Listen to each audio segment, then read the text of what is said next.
sommes de retour dans cette édition du 15 juin 2023 du live de Téléfinance. Merci beaucoup pour votre fidélité et merci beaucoup si vous nous rejoignez à l'instant. Et désormais, il est l'heure de retrouver Antoine Fraisse-Soulier. Bonjour Antoine.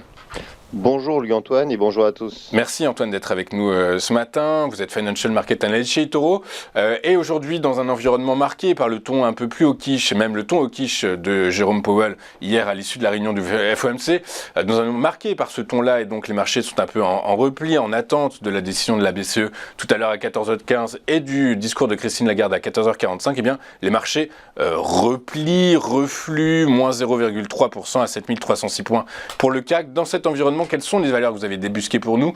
Et je crois qu'on commence par Renault. Antoine, Renault qui a annoncé ce matin la mise en œuvre d'un programme de rachat d'actions.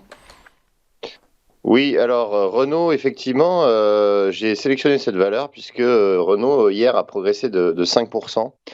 Ce qui fait sortir d'ailleurs d'une phase de congestion dont on va parler par la suite.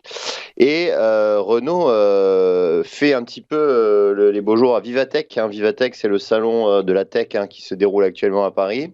Et Renault donc a présenté un nouveau modèle, un nouveau concept car, comme ils appellent, de voiture ultra connectée. Cette voiture va s'appeler Human First et il y a à peu près 20 innovations dans ce nouveau véhicule. Alors les principales innovations sont les suivantes. Donc Renault a développé avec Orange Cyber Defense et Thales un programme, donc une solution visant à détecter le plus en avant possible des tentatives de cyberattaque sur toutes les parties du véhicule. Puisque évidemment maintenant les chercheurs et régulateurs s'inquiètent du risque de piratage des voitures connectées. Il y a également développé avec Thales un système de reconnaissance posturale puis faciale qui permet donc l'accès à l'habitacle et le démarrage du véhicule sans avoir à sortir sa clé, juste en se fondant sur l'analyse de la démarche du conducteur quand il s'approche de sa voiture. Et puis dernière innovation que j'ai notée qui est assez intéressante, c'est que bien évidemment, donc on va pouvoir recharger ce véhicule électrique avec une borne, mais ça va aussi dans l'autre sens, c'est-à-dire qu'on va pouvoir alimenter le réseau et revendre cette électricité sur le marché de l'énergie. Et donc, ça permettra aux propriétaires du véhicule aussi de réduire sa facture énergétique. Donc ça, c'est quand même assez révolutionnaire.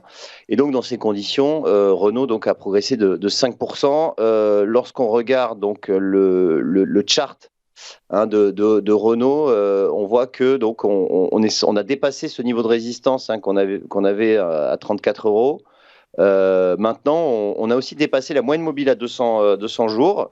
Et donc, on a cette impulsion haussière qui pourrait amener les cours vers la prochaine résistance qui se situe aux alentours des 39 €.